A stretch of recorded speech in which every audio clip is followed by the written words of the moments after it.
بے شک نماز فحش کاموں سے اور برائی سے انسان کو روک دیتی ہے۔ دین کے 5 ارکان ہیں جن میں نماز سب سے اعلیٰ رکن ہے۔ نبی نے سامنے ارشاد فرمایا حبب الی من دنیاکم ثلاث، تمہاری اس دنیا میں مجھے 3 چیزیں بہت پیاری ہیں، ایک خوشبو، دوسرا نیک بیوی اور تیسرا میری آنکھوں کی ٹھنڈک نماز میں ہے۔ تو نماز کو آنکھوں کی ٹھنڈک فرمایا۔ ایک حدیث پاک میں نبی صاحب نے فرمایا کہ الصلاۃ معراج المومن، نماز تو مومن کی معراج ہے۔ نبی علیہ السلام کو اللہ تعالیٰ نے جسمانی معراج عطا فرمائی تھی، مومن کو نماز پڑھنے سے روحانی معراج حاصل ہو جاتی۔ جتنے باقی احکام ہیں اللہ تعالیٰ نے اسی دنیا میں بھیجے۔ نماز کے حکم کے لیے اللہ نے اپنے محبوب صلی اللہ علیہ وسلم کو عرش پر بلایا اور وہاں پر نماز کا تحفہ عطا فرمایا۔ شروع میں 50 نمازیں فرض تھیں۔ نبی علیہ السلام جب واپس آنے لگے تو بہت خوش تھے کہ میرے پروردگار نے مجھے تحفہ دیا، میں اپنی امت کے پاس اللہ کا تحفہ لے کر جاؤں گا۔ راستے میں ایک آسمان کے اوپر حضرت موسیٰ علیہ السلام انتظار میں تھے۔ پوچھا اے اللہ کے حبیب صلی اللہ علیہ وسلم، اللہ تعالیٰ نے آپ کو کوئی تحفہ دیا؟ فرمایا 50 نمازوں کا۔ تو انہوں نے کہا اے اللہ کے محبوب صلی اللہ علیہ وسلم، میری امت پر چند نمازیں فرض تھیں اور ان کے لیے وہ پڑھنی بھی مشکل ہو گئی تھی۔ 50 نمازیں تو بہت زیادہ ہیں، مشکل ہو گئی تھی۔ 50 نمازیں تو بہت زیادہ ہیں، آپ اللہ تعالیٰ سے عرض کریں کہ اللہ اس کو کم کر دیں۔ تو نبی علیہ السلام پھر اوپر عرش پر تشریف لے گئے۔ اللہ تعالیٰ نے 5 نمازیں کم کر دیں، 45 ہو گئی۔ پھر دوبارہ موسیٰ علیہ السلام نے کہا، پھر نبی علیہ السلام نے دوسری مرتبہ عرض کیا تو 40 ہو گئی۔ غرض 9 مرتبہ اوپر نیچے جانا ہوا اور 45 نمازیں معاف ہو گئیں اور 5 نمازیں رہ گئیں۔ پھر نبی علیہ السلام نے فرمایا موسیٰ علیہ السلام کو کہ اب مجھے اللہ کے سامنے جاتے ہوئے حیا آتی ہے، شرم آتی ہے، 5 نمازیں تو ہیں، میری امت 5 نمازیں پڑھ لے گی، مگر اللہ نے فرمایا کہ میرے محبوب صلی اللہ علیہ وسلم آپ کی امت 5 نمازیں پڑھے گی، ہم ان کے نام اعمال میں 50 نمازوں کا ثواب لکھیں گے۔ من جاء بالحسنۃ فلہ عشر امثالھا، اللہ تعالیٰ نے 10 گنا اجر دینے کا وعدہ فرمایا۔ اب یہاں پر 2-3 نکتے ہیں، وہ ذرا غور سے سنیے کہ نبی علیہ السلام نے مسجد اقصیٰ میں سب انبیاء کی امامت فرمائی، تو حضرت موسیٰ علیہ السلام کیوں راستے میں بیٹھے تھے؟ حضرت ابراہیم علیہ السلام کیوں نہ بیٹھے؟ حضرت آدم علیہ السلام کیوں نہ بیٹھے؟ کوئی اور نبی علیہ السلام کیوں نہ بیٹھے؟ حضرت موسیٰ علیہ السلام راستے میں بیٹھے انتظار کیوں کر رہے تھے؟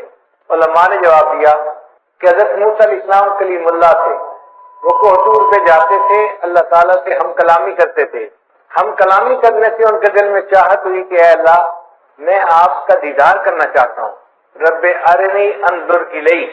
اب انہوں نے جب اللہ سے فریاد کی تو اللہ نے فرمایا میرے پیارے موسیٰ علیہ السلام دنیا میں تم زیارت نہیں کر سکتے، انک لن ترانی، نہیں دیکھ سکتے، بلکہ اللہ تعالیٰ نے کوہ پر تجلی ڈالی تو موسیٰ علیہ السلام بے ہوش ہو کر گر گئے، اور وہ تجلی بھی 70,000 پردوں میں سے تھی۔ تو موسیٰ علیہ السلام نے سوچا کہ میں تو اللہ تعالیٰ کا دیدار نہیں کر سکا، اب اللہ تعالیٰ نے معراج پر اپنے محبوب صلی اللہ علیہ وسلم کو بلایا ہے تو محبوب اللہ کا دیدار کر کے آئیں گے، میں راستے میں بیٹھتا ہوں تاکہ میں سب سے پہلے ان کا دیدار کروں جو اللہ کا دیدار کر کے آ رہے ہیں۔ دوسرا نقطہ کہ اللہ تعالیٰ چاہتے تو 50 کو پہلی دفعہ ہی 45 کر دیتے، چلو 5 رہ گئی، 45 معاف۔ یہ 5 کر کے 9 دفعہ چکر لگانا یہ کیا مسئلہ ہوا؟ علماء نے جواب دیا کہ اللہ تعالیٰ اگر چاہتے تو ایسا کر سکتے تھے، مگر اللہ تعالیٰ نے 5 نمازوں کو معاف اس لیے کیا کہ کل کو کہنے والے اعتراض نہ کریں کہ اللہ کے حبیب صلی اللہ علیہ وسلم کو معراج حاصل ہوا تھا بس 1 دفعہ چلے گئے تھے۔ اللہ نے فرمایا نہیں، 1 دفعہ وہ عرش پر نہیں آئے، میرے محبوب جتنی مرتبہ چاہیں گے اتنی مرتبہ عرش کے اوپر آئیں گے۔ تو 9 مرتبہ نبی علیہ السلام عرش پر گئے اور اللہ نے 45 نمازوں کو معاف کر دیا اور باقی 5 نمازیں رہ گئی۔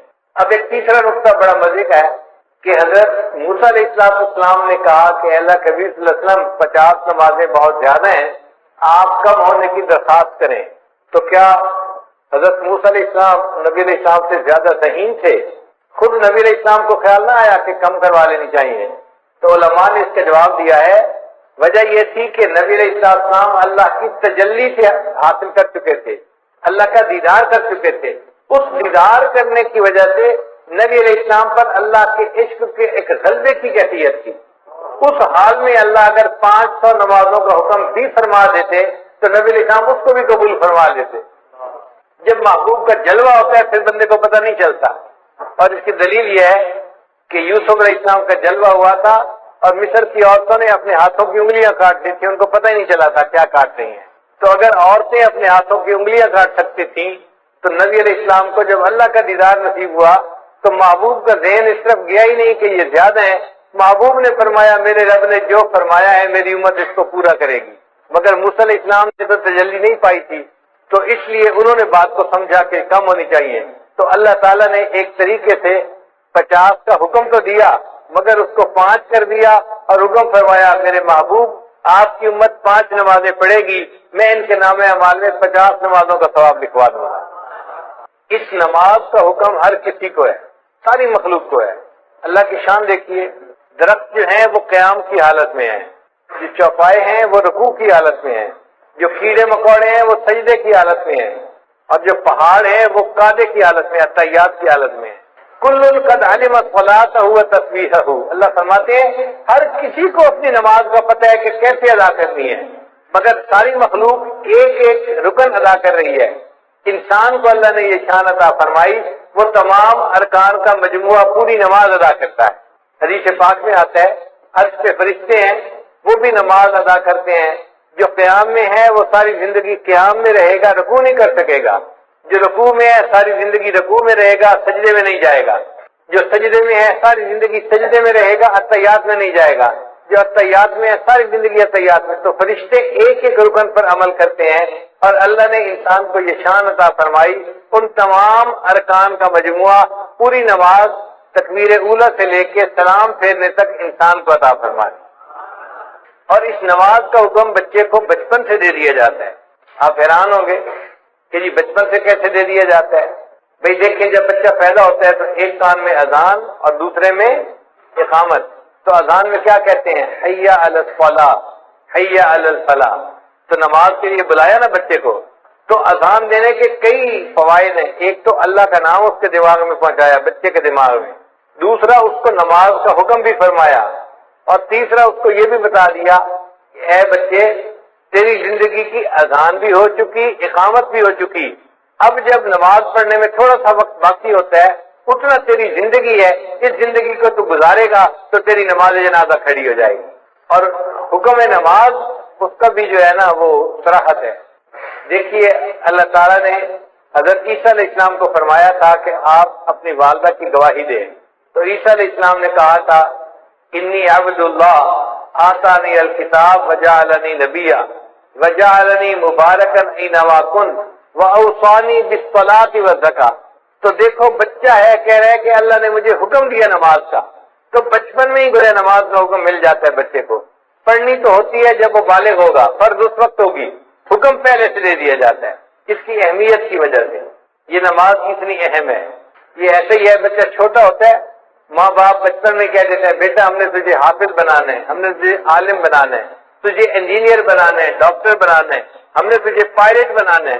اب وہ چھوٹا سا بچہ ہے لیکن پائلٹ بننے کے لیے اس کو اسی وقت سے کہنا شروع کر دیتے ہیں اہمیت کی وجہ سے. اسی طرح نماز کے لیے بچپن میں کہہ دیا گیا اگرچہ نماز فرض تو ہونی تھی جب اس نے جوان ہونا تھا. صلاۃ عربی کا لفظ ہے اور اس کے جو حروف اصلی ہے وہ 3 ہیں، صاد، لام اور الف، صلاۃ. اور جس لفظ کے یہ حروف ہوں اس کے 3 معنی ہوتے ہیں. ایک ہوتا ہے دعا کرنا، دوسرا ہوتا ہے تعظیم کرنا اور تیسرا ہوتا ہے ٹیڑھے پن کو ٹھیک کرنا. تو نماز میں یہ تینوں صفات پائی جاتی ہیں. نماز میں تعظیم الہی بھی ہے. آپ دیکھیں تعظیم کے 4 طریقے ہوتے ہیں. کسی کو دیکھ کے ادب سے کھڑا ہو جائے، کسی کو دیکھ کے اس کے سامنے جھک جائے، کسی کو دیکھ کے اس کے پاؤں کے اوپر جو ہے وہ جا پڑے، یا کسی کو دیکھے تو اٹھ کے بیٹھ جائے. تو 4 طریقے تھے، اللہ نے نماز میں 4 طریقے مکمل کر دیے. تو نماز میں تعظیم بدرجہ اتم موجود ہے. دوسرا ہوتا ہے کہ دعا کرنا. نماز میں دعا موجود ہے. ہم پڑھتے ہیں رب اجعلنی مقیم الصلاۃ ومن ذریتی، یہ دعا ہے جو ہم نماز میں مانگ رہے ہوتے ہیں. اور تیسرا معنی ہے ٹیڑھے پن کو ٹھیک کرنا.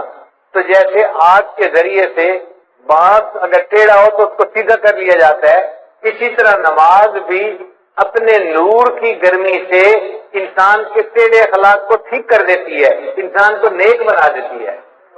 اب ایک نقطہ اور بھی ہے کہ 5 نمازیں اللہ نے کیوں بنائی؟ 7 بن جاتی، 3 بن جاتی، 10 بن جاتی، 5 کیوں؟ علماء نے اس کا خوبصورت جواب دیا۔ وہ فرماتے ہیں کہ اللہ تعالیٰ نے ہر انسان کو 5 حواس عطا فرمائے، 5 جن کو حواس خمسہ کہتے ہیں، چھوٹے بچے سکولوں میں پڑھتے بھی ہیں۔ وہ 5 حواس کون سے ہیں؟ دیکھنا، سننا، سونگنا، چھونا اور چکھنا۔ یہ 5 حواس ہیں جو اللہ نے ہر بندے کو عطا فرمائے ہیں، اور 5 حواس پر شکریہ ادا کرنے کے بدلے اللہ نے ان پر 5 نمازیں فرض فرما دی۔ جو 5 نمازیں پڑھتا ہے وہ گویا 5 حواس کا شکریہ ادا کر رہا ہوتا ہے اللہ کا۔ بعض علماء نے کہا کہ 5 نعمتیں بنیادی ہیں: کھانا، پینا، کپڑا، مکان، بیوی۔ اب یہ ہر بندے کو ان کی ضرورت ہوتی ہے، تو اللہ نے 5 نمازیں اس لیے فرض ادا فرمائی کہ میرے بندے 5 نمازیں پڑھنے سے تم 5 نعمتوں کا شکر ادا کرنے والے بن جاؤ گے۔ بعض علماء نے لکھا کہ 5 مصیبتیں ہیں جن میں سے ہر بندے نے گزرنا ہے۔ ایک ہے موت، دوسری ہے قبر، تیسرا ہے حشر، چوتھا ہے پل صراط اور 5واں ہے میزان۔ یہ 5 ایسی مصیبتیں ہیں کہ جن میں سے ہر بندے کو گزرنا ہی ہے، چاہے نیک ہو یا بد ہو۔ اللہ نے 5 نمازیں فرض فرمائی، جو میرا بندہ 5 نمازیں پڑھے گا میں ان کو ان 5 مصیبتوں میں سے آسانی کے ساتھ گزار دوں گا۔ اب سوال پیدا ہوتا ہے کہ اللہ تعالیٰ نے فجر کے وقت نماز کو فرض فرمائی، تو علماء نے جواب دیا کہ حضرت آدم علیہ السلام کو اللہ نے رات کے وقت اتارا تھا زمین پر، تو وہ بڑا اللہ کے سامنے روئے، دعائیں مانگی۔ جب صبح کی روشنی ہوئی تو انہوں نے شکرانے کی نماز پڑھی، تو حضرت آدم علیہ السلام کے شکرانے کی نماز کی وجہ سے اللہ نے امت کو فجر کی نماز عطا فرمائی کہ تم بھی اپنے جو ہے والد اکبر کی طرح سے اپنے جو ہے اعمال کا شکریہ ادا کرنے والے بن جاؤ گے۔ پھر دوسرا، جنت میں جو اللہ تعالیٰ کا دیدار ہوگا وہ صبح کا وقت ہوگا، جیسے طلوع ہونے سے پہلے کا وقت ہوتا ہے نا، اس طرح کا وقت ہوگا۔ تو اللہ تعالیٰ نے فرمایا میرے بندو تم دنیا میں فجر کی نماز پڑھو گے تو اس کے بدلے تمہیں میں جنت میں اپنا دیدار عطا فرما دوں گا۔ پھر حضرت یوسف علیہ السلام نے بھی شکرانے کے نوافل پڑھے تھے۔ بھائیوں نے جب ان کو کنویں میں ڈال دیا تھا تو کنواں تھا اور یوسف علیہ السلام بچے تھے، اب کنویں کی تنہائی بھی تھی، اوپر سے رات کا اندھیرا بھی آ گیا، تو یوسف علیہ السلام بڑے غمزدہ تھے۔ ایک تو بھائیوں نے زیادتی کی اور دوسرا تنہائی تھی اور اندھیرا تھا، اور وہ سمجھ رہے تھے کہ شاید اب مجھے باقی زندگی اندھیرے میں ہی گزارنی پڑے گی۔ جب تہجد کا وقت ہوا تو یوسف علیہ السلام بڑے پریشان تھے۔ حدیث پاک میں آتا ہے انہوں نے اس وقت دعا مانگی، اے اللہ میری پریشانی کو بھی دور کر دے اور جو بھی پریشان بندہ ہے دنیا میں اس کی بھی پریشانی کو دور کر دے۔ اللہ تعالیٰ نے یوسف علیہ السلام کی دعا کو ایسے قبول کیا کہ وہ رات کا ایسا وقت ہوتا ہے ہر پریشان بندے کی پریشانی ختم ہو جاتی ہے۔ آپ دیکھیں کوئی بندہ فوت ہو گیا، گھر کے سارے لوگ پریشان ہیں، سارا دن روئیں گے، رات بھر روتے رہیں گے، آپ دیکھیں گے تہجد کے وقت ان کو بھی نیند آ جائے گی، وہ بھی پرسکون ہو جائیں گے۔ کسی بندے کی بیماری ہو تو آپ دیکھیں کہ تہجد کے وقت اسپتال میں مریضوں کی حالت پرسکون ہو جاتی ہے۔ تو ہر بندے کی پریشانی تہجد کے وقت میں اللہ کم کر دیتے ہیں۔ یہ یوسف علیہ السلام کی دعا قبول ہوئی، اللہ نے ہر پریشان کی پریشانی کو دور فرما دیا۔ پھر جب صبح کی روشنی ہونے لگی، طلوع ہونے کا وقت ہوا، تو یوسف علیہ السلام نے شکرانے کے نفل پڑھے تھے کہ چلو اندھیرے سے تو جان چھوٹی، مجھے پتہ تو چلا نہ کہ یہ روشنی کا وقت آ گیا ہے۔ اب ان کے اس شکریہ کے نماز پڑھنے کو اللہ تعالیٰ نے امت مسلمہ کے لیے بھی پسند فرمایا کہ تم بھی یوسف علیہ السلام کی طرح اس وقت اگر فجر کی نماز پڑھو گے تم بھی اللہ کی نعمتوں کا شکر ادا کرنے والے بن جاؤ گے۔ پھر ظہر کی نماز اللہ نے کیوں فرض فرمائی؟ اس لیے کہ ظہر کے بعد سورج ڈھلتا ہے، تو مومن کو اللہ نے سبق دیا، دیکھو چڑھتے سورج کی ہر کوئی پرستش کرتا ہے، لیکن جب سورج ڈھلنے لگ جائے تم اپنے رب کی عبادت کرو۔ ہم چڑھنے اور اترنے والوں کی پرورش نہیں کرتے، ہم اپنے رب کی پرورش کرتے ہیں۔ ہم سورج اور چاند کی پرورش کرنے والے نہیں، ہم اپنے پروردگار کی عبادت کرنے والے بندے ہیں۔ پھر یہ کہ وہ گرمی کا وقت ہوتا ہے تو اللہ تعالیٰ نے فرمایا میرے بندو تم میں سے جو کوئی ظہر کی نماز پڑھے گا گرمی کے وقت میں اس کے بدلے اس کے لیے قیامت کے دن کی گرمی کا جو ہے نا برداشت کرنا آسان کر دوں گا، اس کو میں عرش کا سایہ عطا فرما دوں گا۔ پھر عصر کا وقت وہ وقت ہے کہ جب آدم علیہ السلام نے جنت میں گندم کا دانہ کھایا تھا تو چونکہ ایک بھول ہو گئی تھی تو اللہ تعالیٰ نے اس وقت نماز کو فرض فرما دیا کہ بندو تم بھی نماز پڑھو، تمہارے جد امجد سے بھول ہو گئی تھی، میں نے اس کو معاف کر دیا تھا، اب تم عصر کی نماز پڑھو گے، تم سے زندگی میں جو کوئی بھول چوک ہوگی میں اس کو بھی معاف فرما دوں گا۔ پھر عصر کے وقت حضرت یونس علیہ السلام کو مچھلی نے اپنے پیٹ سے باہر نکالا تھا تو اللہ تعالیٰ نے فرمایا کہ میرے بندو تم بھی حالات کی مچھلی کے پیٹ میں پھنس سکتے ہو، مثال کے طور پہ کوئی قرضے کے اندر پھنسا ہوا ہے، ادا نہیں ہو رہا، کسی کا کاروبار بند ہے، چلتا نہیں، کوئی بیماری کی مصیبت میں پھنسا ہوا ہے، بیماری دور نہیں ہوتی، کوئی بچی گھر بیٹھی ہے، رشتہ نہیں آتا، وہ حالات کی مچھلی کے پیٹ میں پھنسی ہوئی ہے، اب اس مچھلی کے پیٹ سے کیسے نکلے؟ عصر کی نماز پڑھو گے اللہ تعالیٰ تمہیں ان مصیبتوں کی مچھلی کے پیٹ سے نکال دیں گے، مسئلوں کو حل کر دیں گے۔ پھر قبر میں جو میت سے سوال جواب ہوتا ہے تو اس وقت عصر کا وقت ہوتا ہے تو عصر کی نماز اس لیے قائم فرمائی کہ جو بندہ عصر کی نماز دنیا میں پڑھے گا اس کے لیے قبر میں سوال و جواب کا دینا اللہ آسان فرما دیں گے۔ مغرب کی نماز اللہ نے کیوں فرض فرمائی؟ اس لیے کہ سارے دن میں جو غلطیاں ہوئی، کوتاہیاں ہوئیں، اب یہ مغرب کی نماز پڑھے گا اللہ پورے دن کے گناہوں کو اس کے بدلے معاف فرما دیں گے۔ حضرت آدم علیہ السلام کی توبہ اللہ نے مغرب کے وقت قبول فرمائی تھی تو امت محمدیہ کو مغرب کی نماز دی گئی کہ تم اگر مغرب کی نماز پڑھو گے اس کے بدلے ہم تمہاری زندگی کے سب گناہوں کو معاف کر دیں گے، تمہاری توبہ کو بھی قبول فرما دیں گے۔ اب عشاء کی نماز یہ اس امت کی خصوصیت ہے، پہلے کسی امت کو عشاء کی نماز نہیں ملی، عشاء کی نماز امت محمدیہ ہی کو ملی ہے۔ کیوں کہ نبی علیہ السلام کو جو معراج ملا تھا وہ عشاء کی نماز کے وقت ملا تھا۔ اللہ نے فرمایا میرے محبوب آپ کی امت عشاء کی نماز پڑھے گی، آپ کو تو میں نے جسمانی معراج عطا فرمایا، آپ کی امت کو عشاء کی نماز کے بدلے روحانی معراج عطا فرما دو۔ ایک سوال ذہن میں یہ پیدا ہوتا ہے کہ نماز میں رکعتیں 2 ہوتی ہیں، 3 ہوتی ہیں یا 4 ہوتی ہیں؟ فجر کی 2 رکعت فرض ہے، ظہر کی 4 رکعت فرض ہے، مغرب کی 3 رکعت فرض ہے، تو 2، 3 اور 4 رکعتیں، یہ رکعتوں کا سلسلہ اتنا ایسے کیوں ہے؟ 1 رکعت ہوتی، 2 رکعت ہوتی، کام ختم ہو جاتا، آخر 2 رکعت، 3 رکعت یا 4 رکعت میں کیا حکمت ہے؟ قرآن مجید کی آیت ہے اللہ نے فرشتوں کو بنایا جاعل الملائکۃ رسلا اولی اجنحۃ مثنی و ثلاث و رباع، اللہ نے فرشتوں کو پیدا کیا، بعض فرشتوں کے 2 پر ہیں، بعض کے 3 اور بعض کے 4۔ اللہ نے فرمایا کہ میرے محبوب صلی اللہ علیہ وسلم فرشتوں کو میں نے پرواز عطا کی 2 پروں سے، 3 پروں سے، 4 پروں سے، اب آپ کی امت نماز پڑھے گی، رکعتیں 2 ہوں گی، 3 ہوں گی، 4 ہوں گی، جیسے فرشتوں کو روحانی ترقی میں نے عطا فرمائی، آپ کی امت کو ان فرائض کی رکعتیں پڑھنے پر میں روحانی ترقی عطا فرما دوں گا۔ پھر کل رکعتیں جو انسان کے اوپر لازم ہے وہ 17 ہیں، 2 فجر کی، 4 ظہر کی، 4 عصر کی، 3 مغرب کی اور عشاء کی 4 رکعت فرض اور 3 رکعت وتر، یہ 17 رکعتیں بنتی ہیں۔ تو 17 رکعتیں کیوں دی گئی؟ علماء نے جواب دیا کہ نبی علیہ السلام نے معراج میں 17 چیزوں کی سیر کی تھی، 8 جنتوں کی، 7 آسمانوں کی، تو 7 اور 8 15 بن گئے اور 1 عرش اور 1 کرسی، 17 ہو گئے۔ اللہ نے اپنے حبیب صلی اللہ علیہ وسلم کو 17 چیزوں کی سیر عطا فرمائی تھی، اس کے بدلے ہمارے اوپر 17 رکعتیں فرض فرما دی، امت ان 17 رکعتوں کو ادا کرے گی، میں ان کو بھی روحانی طور پہ سیر عطا فرما دوں گا۔ نماز معراج کیوں ہے اور عبادت معراج کیوں نہ بنی؟ اس لیے کہ نماز میں مومن اپنا سر سجدے میں اتنا جھکاتا ہے کہ انتہا ہو جاتی ہے، اس لیے اگر کہیں گھاس والی جگہ ہو اور نماز پڑھنی پڑے تو بندہ اگر گھاس کے اوپر پیشانی لگا کے اٹھا لے تو سجدہ نہیں ہوتا، یا کوئی فوم کا گدا ہو اور بندہ اوپر پیشانی لگا کے اٹھا لے تو سجدہ ادا نہیں ہوتا۔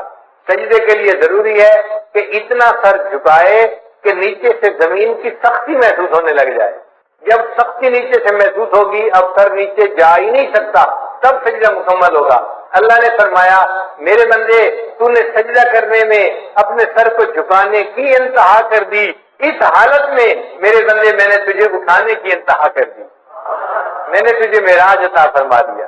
اس لیے سجدے کی حالت میں مومن معراج کی حالت میں ہوتا ہے۔ اب ایک اہم سوال کہ نماز میں سورہ فاتحہ پڑھنی کیوں ضروری ہے؟ نبی اسلام نے ارشاد فرمایا ان الصلاۃ تنہا، نبی اسلام نے فرمایا لا صلاۃ الا بفاتحۃ الکتاب، کہ سورہ فاتحہ پڑھے بغیر نماز نہیں ہوتی۔ علماء نے لکھا ہے کہ فاتحہ پڑھنی ضروری ہے۔ اگر کسی بندے نے نماز میں فاتحہ پڑھ لی تو باقی کچھ بھی نہیں پڑھا، اس کی نماز ہو جائے گی۔ فاتحہ نہیں پڑھی تو نماز نہیں ہوتی، نماز فاتحہ پڑھنی ضروری۔ اتنی اہمیت کیوں ہے؟ اس کی وجہ ہے وہ ذرا سمجھ لیجئے کہ اللہ تعالیٰ نے جتنی آسمانی کتابوں میں اپنے معارف کو اتارا، اس سب معارف کو اللہ نے قرآن مجید میں اتار دیا۔ پھر قرآن مجید میں اللہ نے جو کچھ نازل فرمایا اس کو اللہ نے سورہ بقرہ میں نازل کر دیا۔ پھر اللہ نے سورہ بقرہ میں جو کچھ نازل فرمایا اس کو سورہ فاتحہ میں نازل فرما دیا۔ اس لیے سورہ فاتحہ کو فاتحہ کہتے ہیں۔ یہ اوپننگ چیپٹر ہے قرآن مجید کا، اس کو باب القرآن کہتے ہیں۔ یہ قرآن پاک کا دروازہ ہے، یعنی پورے قرآن میں جو مضامین تھے وہ سارے کے سارے سورہ بقرہ میں آ گئے، سورہ فاتحہ میں آ گئے۔ ذرا اس پر غور کر لیجئے کہ سورہ فاتحہ میں کیسے آ گئے۔ سورہ فاتحہ میں الحمدللہ یہ دو الفاظ ہیں جو اللہ کی تعریف کرتے ہیں۔ اب پورے قرآن مجید میں اللہ کی جتنی تعریفیں ہیں، جتنی اللہ کی عظمت بیان ہوئی، اللہ کی کبریائی بیان ہوئی، وہ الحمدللہ کے لفظ میں سمٹ کے آ گئی کہ تعریفیں سب کس کے لیے ہیں؟ اللہ کے لیے۔ اور سچی بات یہ ہے کہ تعریفیں سجتی اللہ ہی کو ہیں، حتیٰ کہ اگر کوئی بندہ دوسرے بندے کی تعریف کرے تو وہ بھی اللہ کی تعریف کر رہا ہے۔ خاوند بیوی کی تعریف کرے تو وہ بھی اللہ کی تعریف کرے۔ کیوں؟ بیوی کو کس نے بنایا؟ اللہ نے بنایا۔ بیوی خاوند کے اچھے اخلاق کی تعریف کرتی ہے تو وہ اللہ کی تعریف کر رہی ہے۔ خاوند کو اچھے اخلاق کس نے دیے؟ اللہ نے دیے۔ ماں باپ اولاد کی تعریف کریں تو اللہ کی تعریف، کیوں؟ اولاد کس نے دی؟ اللہ نے دی۔ ہم دنیا کی کسی چیز کی تعریف کریں وہ تعریف حقیقت میں اس کے پیدا کرنے والے کی تعریف ہے۔ تو تعریف کا مالک حقدار حقیقت میں فقط اللہ ہی ہے۔ الحمدللہ ان الفاظ میں بندہ اقرار کرتا ہے اے اللہ، تعریف اگر کسی کی ہو سکتی ہے تو وہ آپ ہی کی ذات ہے، آپ ہی کو تعریف سجتی ہے۔ تعریفوں کی انتہا ساری کی ساری آپ کے لیے ہے۔ اس لیے قیامت کے دن نبی اسلام کے ہاتھوں میں جو جھنڈا ہوگا اس کا نام ہوگا لواء الحمد، حمد کا جھنڈا۔ اور نبی علیہ السلام کا نام اللہ نے رکھا احمد۔ احمد کا معنی وہ بندہ جس نے اللہ کی سب سے زیادہ دنیا میں تعریفیں کی ہوں۔ اور واقعی جتنی نبی علیہ السلام نے اللہ کی تعریفیں کی ہیں دنیا میں کسی اور نے اللہ کی اتنی تعریفیں نہیں کی۔ اور اس امت کا نام قیامت کے دن ہوگا حمادون، اللہ کی سب سے زیادہ تعریفیں کرنے والے۔ اور نبی علیہ السلام کو جنت میں جو گھر ملے گا، محل ملے گا، اس کا نام ہوگا بیت الحمد۔ تو اللہ تعالیٰ کے لیے سب حمد ہے۔ اس لیے فرشتے بھی کہیں گے وقیل الحمدللہ رب العالمین۔ تو سب تعریفیں کس کے لیے ہیں؟ تو الحمدللہ کے الفاظ نے اللہ تعالیٰ کی تمام تعریفوں کو اپنے اندر سمیٹ لیا۔ پھر آگے فرمایا رب العالمین، جو جہانوں کا رب ہے۔ رب کہتے ہیں آقا کو، مولا کو، پرورش دینے والے کو۔ جیسے ماں باپ بچے کی پرورش کرتے ہیں تو ماں باپ بیٹے کے رب ہوتے ہیں، مربی ہوتے ہیں۔ مالی پودے کی پرورش کرتا ہے، اس کو چھوٹے سے لے کے درخت تک جو ہے وہ لے جاتا ہے تو وہ اس کا مربی ہوتا ہے۔ اسی لیے یہ رب کی صفت پرورش دینے والے کی صفت ہے۔ اللہ تعالیٰ ساری کائنات کا رب ہے، وہ ساری کائنات کو پالتا ہے۔ پالنے کی صفت کس میں ہے؟ اللہ رب العزت کے اندر۔ اس لیے اللہ تعالیٰ نے انسان کو دنیا میں بھیجنے سے پہلے عالم ارواح میں پیدا فرمایا چھوٹے چھوٹے جسموں کے ساتھ، اور ان سے وعدہ لیا تھا الستو بربکم، کیا میں تمہارا رب نہیں ہوں؟ تو اس سوال کے جواب میں نبی علیہ السلام نے سب سے پہلے کہا تھا بلا، اے اللہ آپ ہی ہمارے پروردگار ہیں، رب ہیں۔ اور آپ کے جواب کو سن کر پھر ساری مخلوق نے اس جواب کو ریپیٹ کیا تھا اللہ آپ ہی ہمارے رب ہیں۔ اللہ نے فرمایا اچھا سب نے میرے ساتھ وعدہ تو کر لیا، مجھے رب سمجھتے ہو، میں تمہیں دنیا میں بھیجتا ہوں آزمانے کے لیے کہ دنیا میں جا کے تم کس کو رب مانتے ہو۔ چنانچہ آج لوگ سمجھتے ہیں ہم نوکری سے پل رہے ہیں، ہم فیکٹری سے پل رہے ہیں، ہم زراعت سے پل رہے ہیں، ہم کاروبار سے پل رہے ہیں، نہیں، ہم اللہ سے پل رہے ہیں، اللہ ہمیں پال رہا ہے، ہمیں کوئی اور چیز نہیں پال رہی۔ اسی لیے دعوت و تبلیغ والے لوگ کہتے ہیں نا کہ بھائی ان اسباب کی نفی کرو۔ سچی بات ہے، جس طرح پہلے زمانے میں لات اور منات کی نفی کی جاتی تھی، اسی شد و مد کے ساتھ ان اسباب کی نفی کرنی چاہیے، اپنے دل کو سمجھانا چاہیے، میں زراعت سے نہیں پل رہا، میں اپنی تجارت سے نہیں پل رہا، میں اپنی نوکری سے نہیں پل رہا، میں فیکٹری سے نہیں پل رہا، مجھے کون پال رہا ہے؟ میرا اللہ مجھے پال رہا ہے۔ رب ہمارا کون ہے؟ اللہ ہے، اللہ پالنے والا ہے۔ تو نظر اللہ پہ رکھیں، اسباب پہ نظر نہ رکھیں۔ تو نے پتھر میں کیڑے کو پالا، خشک مٹی سے سبزہ نکالا، یہ تیرا ہے جہاں، یہ زمین آسماں ہے خدایا، کس نے تیری حقیقت کو پایا۔ ہمارے ایک دوست تھے ڈاکٹر صاحب، وہ کہتے ہیں کہ میں اپنے بچوں کو لے کے سوار سیر کے لیے گیا، ایک پتھر مجھے نظر آیا، ذرا پنک رنگ کا تھا، تو میری بیوی کہنے لگی ہمارے جو بیٹھک ہے نا اس میں پنک رنگ کی چیزیں ہیں اور یہ پتھر بالکل اسی رنگ کا ہے، اس پتھر کو اٹھا لو گھر میں جا کے رکھ دیں گے تو یہ ان سے میچ کر جائے گا، اور تو بیچاروں کو ہر وقت میچنگ کی پڑی ہوئی ہوتی ہے۔ چنانچہ وہ پتھر انہوں نے اٹھا لیا، وہ گول سا پتھر تھا، وہ کہتے ہیں کہ وہ پتھر 3 سال ہمارے گھر پڑا رہا ڈیکوریشن پیس کے طور پہ، جو آتا پتھر کو دیکھتا بڑا خوش ہوتا، کتنا خوبصورت پتھر ہے اور بالکل رنگ میچ کر رہا ہے۔ کہنے لگے کہ 3 سال کے بعد ایک دن میری بیوی گھر کی صفائی کر رہی تھی، صفائی کرتے ہوئے اس نے جو پتھر کو اٹھایا کہ میں اس کو ذرا صاف کر دوں کپڑے سے، ہاتھ سے پتھر گرا اور نیچے گر کر ٹوٹ گیا۔ جب پتھر ٹوٹا تو وہ اندر سے خالی تھا، ہالو تھا۔ کہنے لگی کہ اس نے دیکھا اندر ایک کیڑا تھا، اس نے چلنا شروع کر دیا۔ 3 سال وہ پتھر ہمارے گھر میں رہا اور اللہ نے اس بند پتھر کے اندر اس کیڑے کو پال کے دکھا دیا۔ تو جو پروردگار مخلوق کو رزق دیتا ہے، پالتا ہے، اس پروردگار ہی کے لیے تعریفیں ہیں۔ تو رب العالمین کے لیے لفظ سے گویا ہم نے اتنی بڑی بات کو تسلیم کر لیا کہ ہمارا رب کون ہے، اور وہ ایک بندے کا رب نہیں ہے یا انسانوں کا رب نہیں ہے، وہ جہانوں کا رب ہے، جو مخلوق ہے جہاں بھی ہے سب کا رب وہی ہے۔ اسی لیے قرآن مجید کو الحمدللہ رب العالمین سے شروع کیا اور آخر پہ جا کے ختم کہاں کیا؟ قل اعوذ برب الناس ملک الناس۔ تو رب کے لفظ پہ جا کے قرآن مجید کو ختم بھی کیا۔ اور انسان جب دنیا سے جائے گا قبر میں تو فرشتے آ کے جو پہلا سوال پوچھیں گے وہ سوال ہوگا من ربک، تیرا رب کون ہے؟ تو دنیا میں کیا ایمان بنا کے آیا، کیا سیکھ کے آیا، بتا تیرا رب کون ہے؟ جو اللہ پہ توکل کرتا ہوگا وہ کہے گا ربی اللہ، میرا رب اللہ ہے۔ اور جس نے دنیا میں محنت کی ہوگی وہ کہے گا ہے ہاتھ لا ادری، مجھے نہیں پتا میرا رب کون ہے، پھر اس کی پٹائی ہوگی۔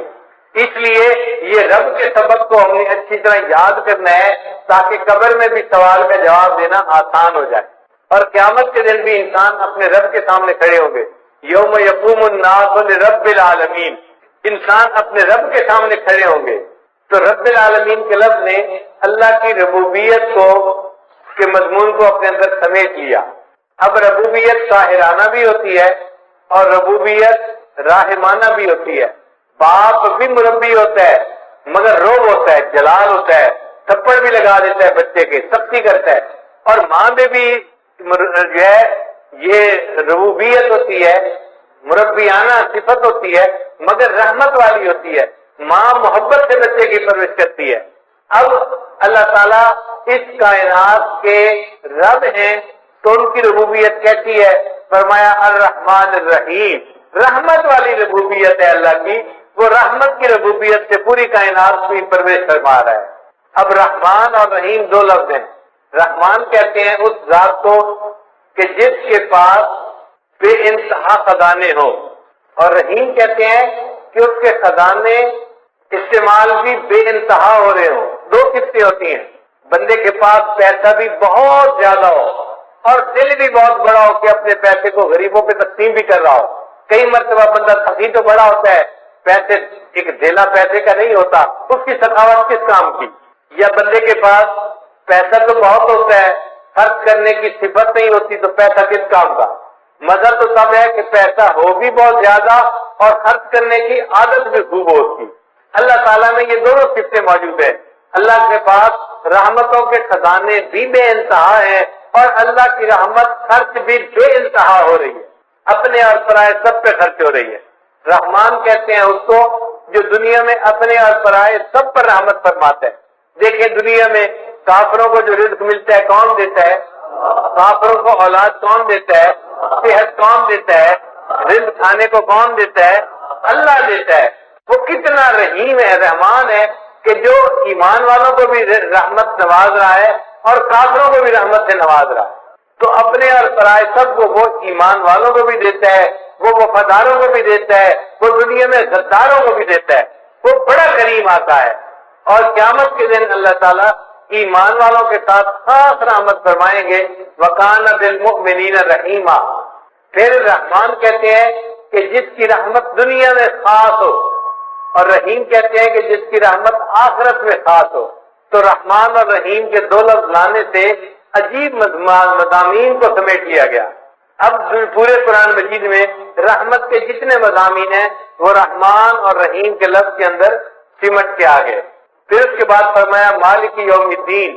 اللہ تعالیٰ قیامت کے دن کا مالک ہے. ایک ہوتا ہے قیامت کے دن کا منصف ہونا، قاضی ہونا. بھائی دیکھیں جو قاضی ہوتا ہے نا وہ قانون کا پابند ہوتا ہے، وہ ملزم کی فیور نہیں کر سکتا. وہ کہتا ہے جی مجھے تو قانون کے مطابق فیصلہ کرنا تھا، میں تو مجبور تھا، میں فیور نہیں کر سکتا.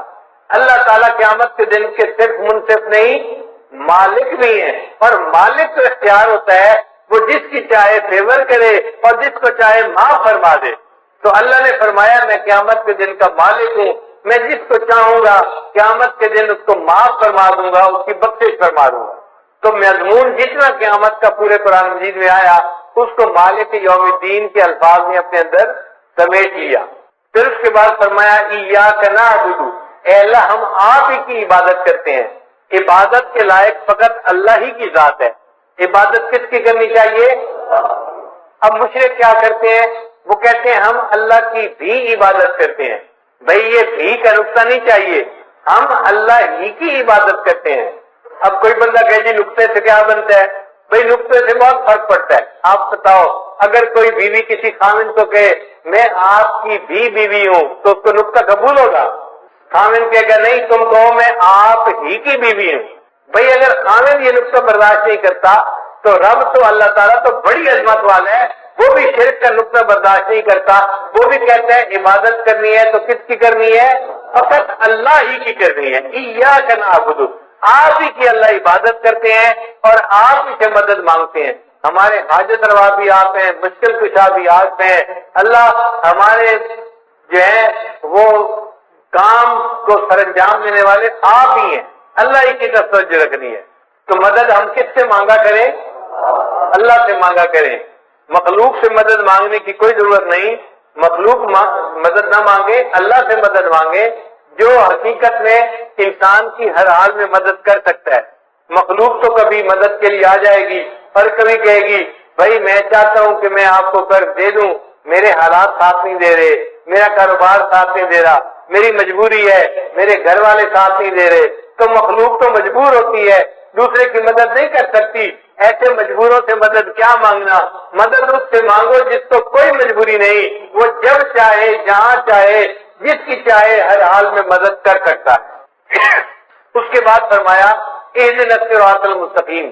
اللہ ہمیں سیدھے راستے کی رہنمائی فرما دیجیے. چنانچہ سب سے اہم چیز جو انسان کو مانگنی چاہیے وہ ہدایت ہے. اللہ سے یہ دعا مانگے اے اللہ مجھے سیدھے راستے کی رہنمائی فرما دیجیے. چنانچہ قرآن مجید میں ہدایت کے جتنے مضامین تھے وہ اہدنا الصراط المستقیم کے اندر سمٹ کے آ گئے. اب اللہ نے آگے بتا دیا کہ سیدھا راستہ کون سا ہے. تو یہ نہیں کہا کہ صراط القرآن والحدیث، قرآن اور حدیث کے راستے پہ چلنا وہ سیدھا راستہ ہے. اللہ نے فرمایا نہیں، صراط الذین انعمت علیہم، ان لوگوں کا راستہ جن پر اللہ تیرا انعام ہوا. وہ بندے جس راستے کے اوپر چلے ہم ان کے پیچھے چلیں گے، ان کی اقتدا کریں گے، ان کی پیروی کریں گے. تو نیک بندوں کی پیروی کرنے کو سیدھا راستہ بتایا گیا. اس لیے ہم جو اپنے بڑوں کی اقتدا کرتے ہیں حقیقت میں ہم اللہ کے نیک بندوں کی پیروی کر رہے ہوتے ہیں. اللہ وہ نیک بندے کون سے ہیں؟ اللہ نے فرمایا 4 ہیں ان کی عبادت، ان کی پیروی کرنا کون سے؟ من النبیین والصدیقین والشہداء والصالحین، انبیاء، صدیقین، شہداء اور صالحین، ان چار کی بات ماننا، ان کے راستے کے اوپر چلنا، تو سیدھے راستے پر چلنے والے بن جاؤ گے۔ تو چار کی ماننا اور چار کی مت ماننا، اللہ وہ چار جن کی نہ مانے وہ کون سے ہیں؟ اللہ فرماتے ہیں غیر المغضوب علیہم ولا الضالین، وہ جن پر غضب ہوا اور جو راستے سے بھٹک گئے وہ چار لوگ ہیں، ان کی نہ ماننا۔ اللہ چار کی تفصیل کر دیجئے، اللہ فرماتے ہیں وہ ہیں یہود اور نصارہ اور مشرکین اور ملحدین، یہ چار لوگ ہیں، ان کے راستے پہ بالکل نہیں جانا تم نے۔ تو چار کی ماننی ہے، چار کی نہیں ماننی۔ جن کی ماننی ہے وہ انعام یافتہ لوگ ہیں، انبیاء، صدیقین، شہداء اور صالحین، اور جن کی نہیں ماننی وہ ہیں یہود، نصارہ، مشرکین اور ملحدین۔ اللہ تعالیٰ ہمیں ان چار مغضوب علیہم لوگوں کے راستے پر قدم اٹھانے سے محفوظ فرمائے اور ہمیشہ اپنے انعام یافتہ بندوں کے راستے پہ چلنے کی اللہ ہمیں توفیق عطا فرمائے۔ اس لیے کیونکہ پورے قرآن مجید کے مضامین کا خلاصہ سورہ بقرہ میں آ گیا، اللہ تعالیٰ نے سورہ بقرہ کا نماز میں پڑھنا لازم کر دیا، فرمایا لا صلاۃ الا بفاتحۃ الکتاب۔ اس لیے سورہ فاتحہ کا پڑھنا ضروری ہے۔ ہم جب نماز پڑھیں تو سورہ فاتحہ کے ایک ایک لفظ کے مضمون پر غور کریں اور سوچیں کہ اللہ نے کیا حکم دیا اور ہمیں اس کے مطابق اپنی زندگی کو بنانے کی ضرورت ہے۔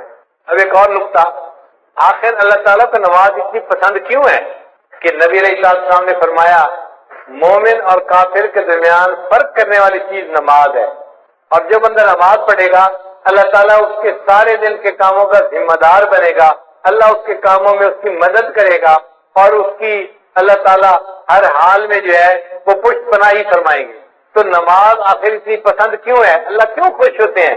علماء نے اس کا جواب دیا کہ جب مومن نماز پڑھتا ہے تو اس سے شکل جو ہوتی ہے نا وہ احمد کے لفظ کی بنتی ہے، قیام میں ہماری حالت الف کی مانند ہوتی ہے، رکوع میں ہماری حالت ہا کی مانند ہوتی ہے، اور سجدے میں ہماری حالت میم کی مانند ہوتی ہے، اور اتحیات میں ہماری حالت دال کی مانند ہوتی ہے۔ اب سب ارکان کو جمع کرو تو کون سا لفظ بنا؟ احمد کا لفظ بنا، اور احمد اللہ کے محبوب کا نام ہے۔ اللہ فرماتے ہیں میرے بندے تو نماز میری پڑھ رہا ہے لیکن تیرا جسم میرے محبوب کے نام کی شکل بنا رہا ہے، تو مجھے میرے محبوب کی یاد دلا رہا ہے، اس حال میں مجھے تیرے اوپر بھی پیار آ رہا ہے، تجھ سے بھی مجھے محبت ہو گئی۔ پھر سجدہ جو ہے نا یہ نماز کے اندر سب سے اہم پوزیشن ہے کہ بندہ اپنی پیشانی اللہ کے سجدہ فنا کی مانند ہے اور سجدے سے اٹھ۔ تو فرض کہتے ہیں لازم جو ہوتی ہیں چیزیں، البتہ اس کے بعد کچھ اور بھی نمازیں ہوتی ہیں جن کو ہم سنت کہتے ہیں، وہ نبی علیہ الصلوۃ والسلام نے پڑھی ہیں، اور نبی علیہ الصلوۃ والسلام سے محبت کا تقاضا یہ ہے کہ ہم بھی ان کو پڑھیں، ان کا اجر بھی بہت۔ چنانچہ جو سنت مؤکدہ ہیں 12، جیسے ظہر کی 4 سنتیں، فجر کی 2 سنتیں، اور مغرب کے بعد بھی 2 سنتیں ہیں، اور عشاء کے فرض کے بعد بھی سنتیں ہیں، ان سنتوں کو جو بندہ باقاعدگی سے پڑھتا ہے حدیث پاک میں آتا ہے اللہ تعالیٰ قیامت کے دن اس کو جہنم سے امن عطا فرمائیں گے۔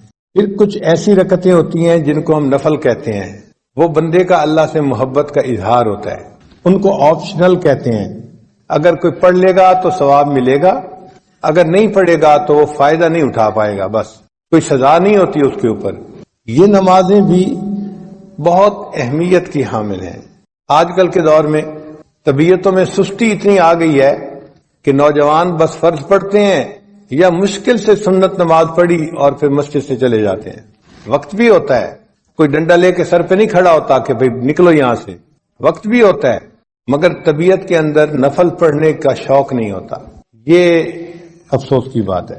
نفل کو بھی ہمیں پڑھنا چاہیے، چنانچہ حدیث پاک میں نفل نمازوں کو پڑھنے کے بڑے فضائل وارد ہوئے ہیں۔ حدیث مبارکہ میں ہے کہ جو بندہ فجر کے بعد اپنی جگہ پر بیٹھا رہے فجر کی نماز کے بعد اور ذکر اذکار کرتا رہے حتیٰ کہ سورج طلوع ہو جائے، پھر اس کے بعد وہ اگر 2 رکعت اشراق کی نماز پڑھے گا تو اس کو 1 حج اور 1 عمرے کا ثواب عطا ہوگا۔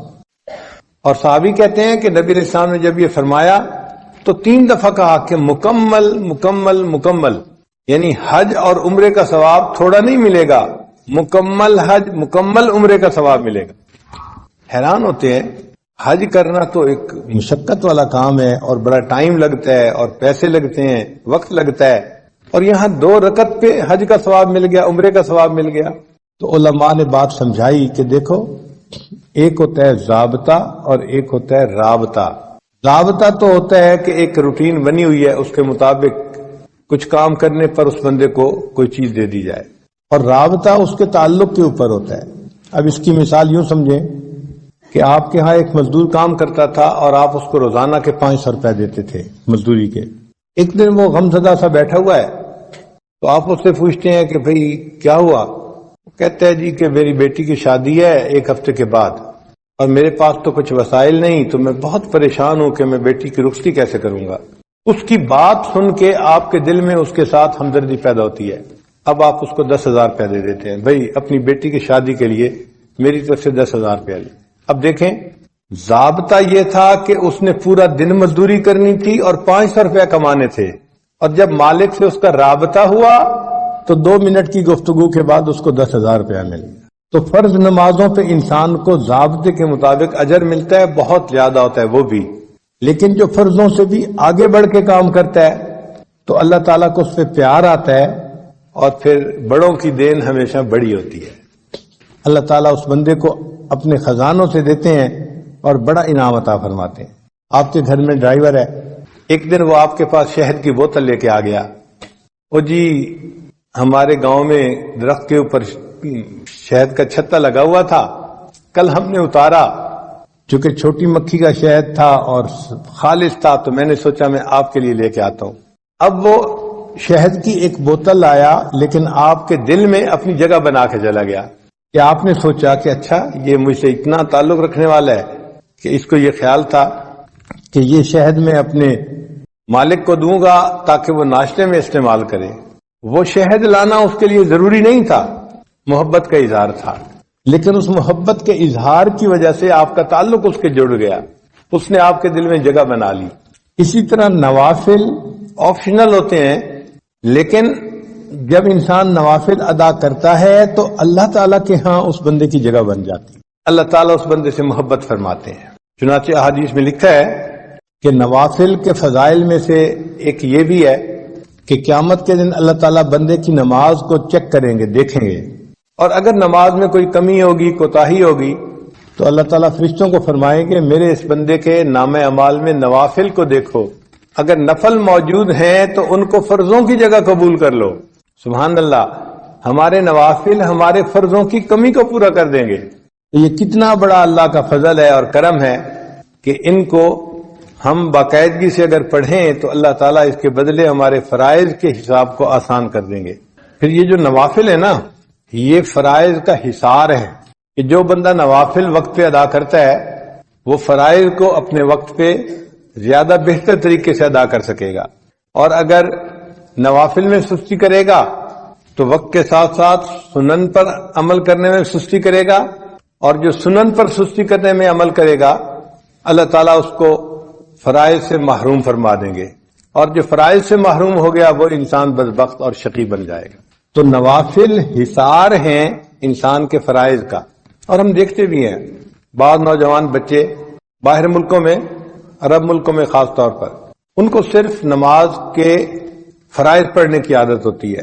چنانچہ آپ جماعت کے ساتھ نماز پڑھیں جدہ یا کسی اور جگہ پر، تو شروع میں آپ دیکھیں گے کہ 10 بندے ہوں گے امام کے ساتھ تکبیر اولیٰ سے نماز پڑھنے والے، لیکن پھر نوجوان آنے شروع ہو جائیں گے اور 4 رکعت مکمل ہونے تک پوری مسجد نوجوانوں سے بھر جائے گی۔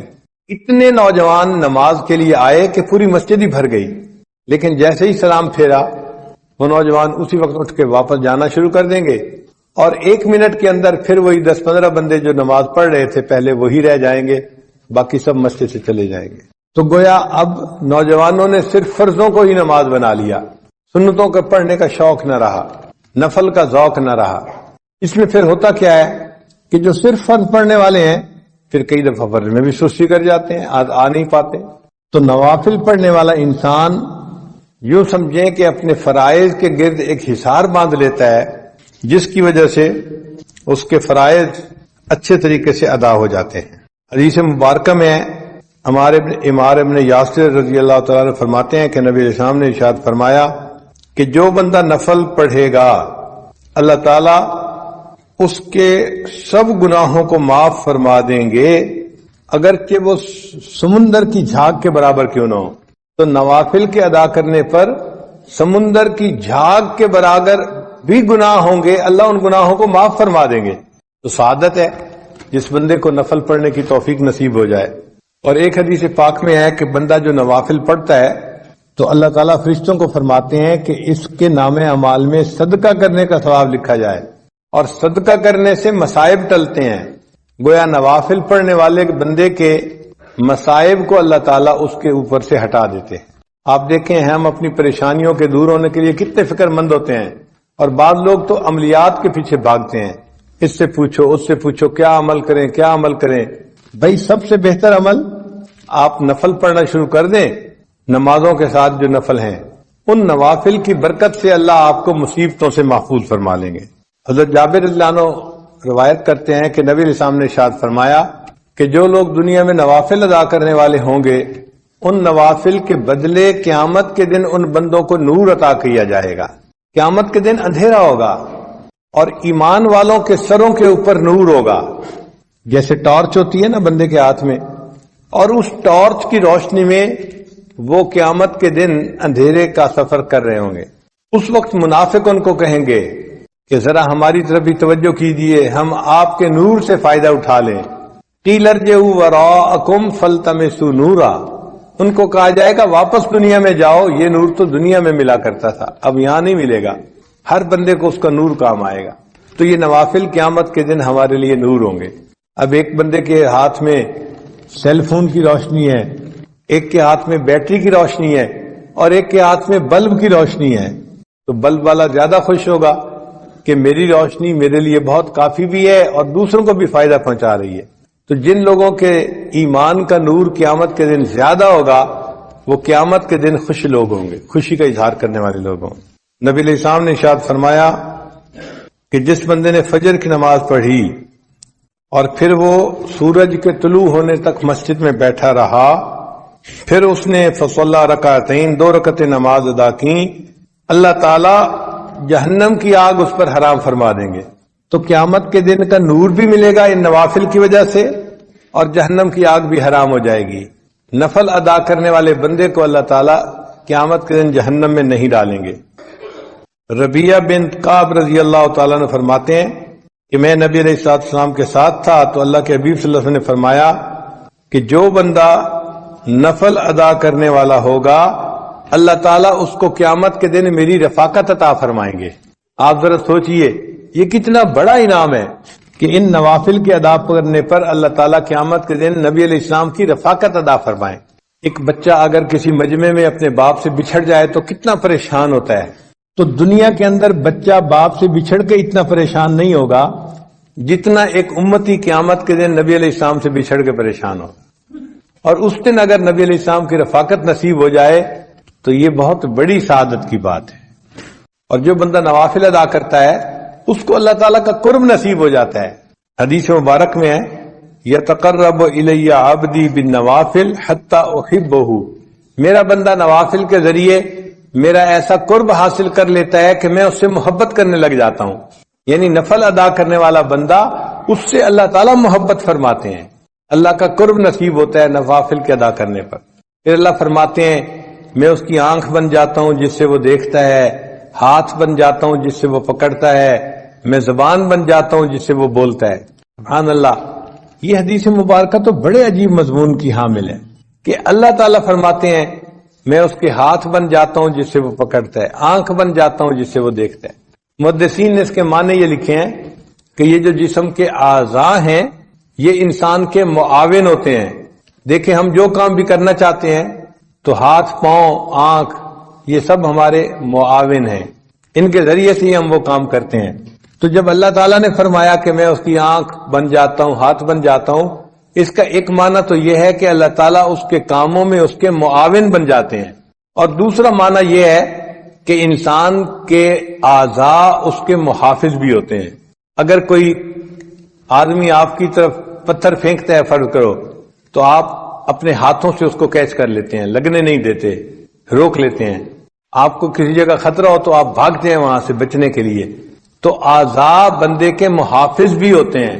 تو جب اللہ تعالیٰ بندے کے اعضاء کا ذکر فرما رہے ہیں تو محدثین نے کہا اس کا معنی یہ کہ اللہ تعالیٰ بندے کے محافظ بن جاتے ہیں اور اس بندے کی ہر برائی سے حفاظت فرماتے ہیں. علامہ اقبال نے کہا ہاتھ ہے اللہ کا بندہ مومن کا ہاتھ، یعنی وہ ہاتھ تو بندہ مومن کا ہوتا ہے لیکن اعمال ایسے ہوتے ہیں کہ جیسے وہ اللہ کا ہاتھ ہے. اللہ تعالیٰ قرآن مجید میں فرماتے ہیں اے میرے حبیب صلی اللہ علیہ وسلم جب آپ نے مٹی پھینکی تھی کافروں کی طرف، وما رمیتا اذ رمیتا ولکن اللہ رما، جب آپ نے وہ ریت پھینکی تھی ان کافروں کی طرف جو ان کی آنکھوں میں جا کے پڑی تھی، وہ آپ نے نہیں پھینکی تھی، وہ تو اللہ تعالیٰ پھینک رہے تھے. تو قرب کا ایک ایسا مقام مل جاتا ہے کہ بندے کا عمل ہوتا ہے لیکن اللہ اس عمل کو اپنی طرف منسوب فرما دیتے ہیں.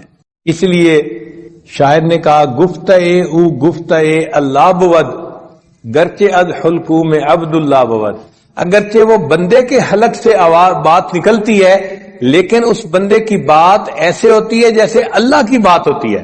اللہ ان کی زبان کے نکلی ہوئی بات کو پورا فرما دیتے ہیں. اور یہ تو ہم نے بھی اپنی زندگی میں مشاہدہ کیا بعض بزرگوں کی صحبت میں رہ کر کہ ان کے منہ سے بات نکل جاتی تھی اللہ پوری کر دیتے تھے. تو انسان کو قرب الہی کا ایسا مقام مل جاتا ہے ان نوافل کے ادا کرنے پر. اور ایک حدیث پاک میں ہے حضرت عقبہ بن عامر اللہ عنہ اس کی روایت کرتے ہیں کہ جو بندہ دن کے شروع میں چند نوافل ادا کر لیتا ہے اللہ تعالیٰ پورے دن کے کاموں میں اس کی کفالت فرماتے ہیں. یہ دیکھیں کتنی بڑی بات ہے کہ پورے دن کے کاموں میں اللہ اس بندے کی کفالت فرماتے ہیں جو دن کے شروع میں نماز پڑھ لیتا ہے، نوافل پڑھ لیتا ہے. اللہ اس کے کفیل بن جاتے ہیں. اللہ جب کفیل بن جائیں تو پھر کاموں میں مشکل نہیں رہتی.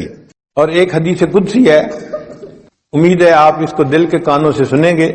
اللہ تعالیٰ ارشاد فرماتے ہیں ابن آدم اے ابن آدم تفرغ لعبادتی، تو میری عبادت کے لیے اپنے آپ کو فارغ کر لے. املأ صدرک غنن، میں تیرے سینے کو غنا سے بھر دوں گا. واسد فقرک، اور میں تیرے فقر تنگ دستی کے راستے کو بند کر دوں گا.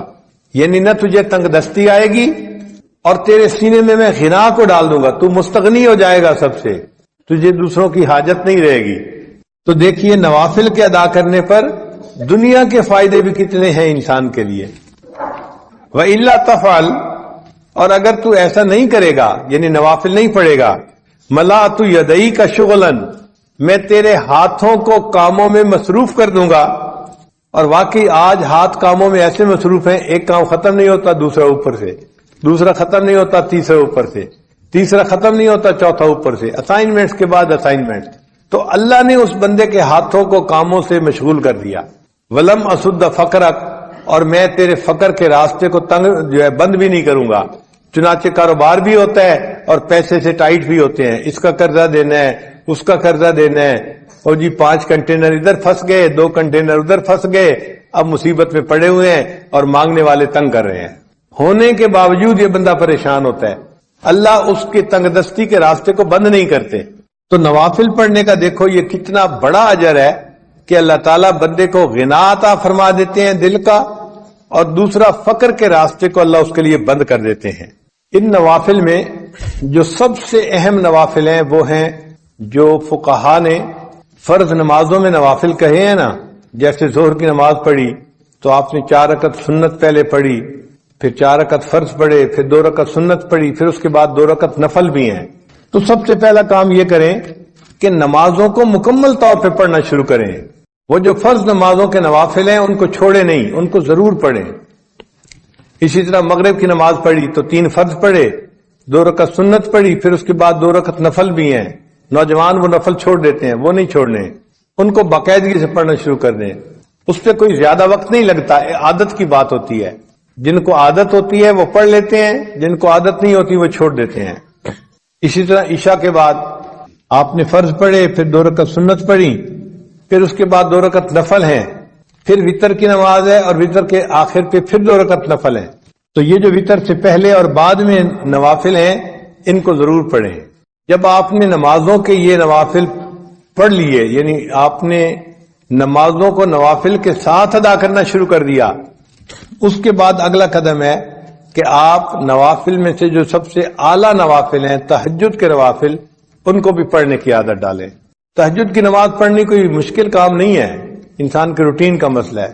عبادت کرتے ہیں جن کے پہلو بستروں سے جدا رہتے ہیں رات کے وقت اللہ کی یاد میں، تو ان اللہ کے عاشقوں میں نے بھی اپنا نام ضرور لکھوانا ہے. جب آپ اس انداز سے سوچیں گے نا تو پھر تہجد پڑھنی آپ کے لیے مشکل نہیں ہوگی. الارم لگا کے رکھیں گے، آنکھ کھل جائے گی، اور کئی مرتبہ تو بغیر الارم کے بھی آنکھ کھل جائے گی. تو ایک دل میں حسرت ہو کہ اے اللہ، ہر رات آپ کے جو عاشقوں کی فہرست بنتی ہے، کاش کہ میں ہر رات ان میں اپنا نام ضرور درج کروا دوں. پھر آدھا گھنٹہ پہلے اٹھ کے تہجد پڑھنی کوئی مشکل کام نظر نہیں آتا. اور اس میں اپنی اپنی سوچ کی بات ہے.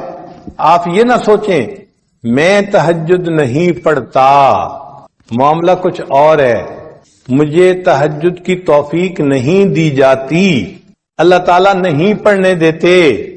حدیث پاک سے ثابت ہے، نبی اسلام نے ارشاد فرمایا جب رات کا وقت ہوتا ہے اللہ تعالیٰ فرشتوں کو بلاتے ہیں اور فرماتے ہیں کہ دیکھو یہ میرے مقبول بندوں کے اٹھنے کا وقت ہے، میرے محبوب بندوں کے اٹھنے کا وقت ہے، اور اس وقت میں فلاں فلاں فلاں وہ میرے مبغوض بندے ہیں، میں انہیں پسند نہیں کرتا، تم جاؤ اور ان کے سروں پر پہرا دو اور ان کو تھپکی دے کے سلا دو، میں نہیں چاہتا کہ وہ اٹھیں اور وہ مجھ سے مانگیں. تو حدیث پاک میں آتا ہے کہ فرشتے تھپکی دے کے سلا دیتے ہیں، بندہ گہری نیند سویا ہوتا ہے، تہجد میں اس کی آنکھ ہی نہیں کھلتی. تو یہ نہیں کہ ہم تہجد نہیں پڑھتے، معاملہ کچھ اور ہے، پڑھنے کی اللہ توفیق ہی نہیں دیتے، اس لیے کہ اللہ تعالیٰ اس وقت میں ہمارا چہرہ دیکھنا ہی پسند نہیں کرتے، شکل ہی نہیں پسند کرتے. پھر اللہ تعالیٰ فرشتوں کے دوسرے گروپ کو کہتے ہیں کہ دیکھو فلاں فلاں فلاں میرے نیک بندے ہیں، تم جاؤ اور ان کو پر مار کے جگا دو تاکہ یہ اٹھے تہجد پڑھیں اور میں ان کی جھولیوں کو انعام سے بھر دوں. چنانچہ سوئے ہوئے ہوتے ہیں، تھکے ہوئے ہوتے ہیں، اچانک آنکھ کھل جاتی ہے. وہ جو آنکھ کھلتی نہیں ہے وہ خود بخود نہیں کھلتی، وہ آنکھ کھلوائی جاتی ہے. اللہ تعالیٰ فرشتے کے ذریعے سے آنکھ کھلواتے ہیں، میرے بندے اٹھو مجھ سے مانگو میں تمہیں عطا کر دوں. پھر اللہ تعالیٰ تیسرے گروپ کو کہتے ہیں فرشتوں کے کہ جاؤ اور میرے فلاں فلاں بندے وہ میرے مقربین ہیں، ان کی صرف کروٹ بدل دو، وہ سارا دن دین کا کام کرتے رہے، ان کا جسم تھکے ہوئے ہیں، بس ان کی کروٹ بدل دو. اگر وہ چاہیں گے تو وہ اٹھ کے تہجد پڑھ لیں گے، اور اگر وہ چاہیں گے تو وہ سوئے رہیں گے. میں ان کے تہجد پڑھنے پہ بھی راضی ہوں، میں ان کے سونے پہ بھی راضی ہوں. یہ وہ لوگ ہوتے ہیں کہ جن کی نیند ان کے لیے عبادت بن جایا کرتی ہے. تو یہ 3 طرح کے گروپ رات کے وقت جو ہے آتے ہیں اور بندوں کو جگاتے ہیں یا کروٹ بدلتے ہیں یا بندوں کو سلا دیتے ہیں. تو معاملہ ہمارے اختیار میں نہیں ہے، اللہ کے اختیار میں ہے. اس لیے ہم اللہ سے توفیق مانگے کہ اے اللہ ہمیں رات کی اس عبادت سے محروم نہ فرما دیجیے. اور جس دن آپ کو تہجد نہ ملے غم ہونا چاہیے، فکر ہونی چاہیے کہ آج کون سا گناہ مجھ سے سرزد ہو گیا جس کی وجہ سے میں تہجد سے محروم کر دیا گیا. فکر ہوگی تو تہجد کی توفیق بھی نصیب ہوگی. آج بھی دنیا میں ایسے لوگ ہیں سالوں ان کی تہجد قضا نہیں ہوتی.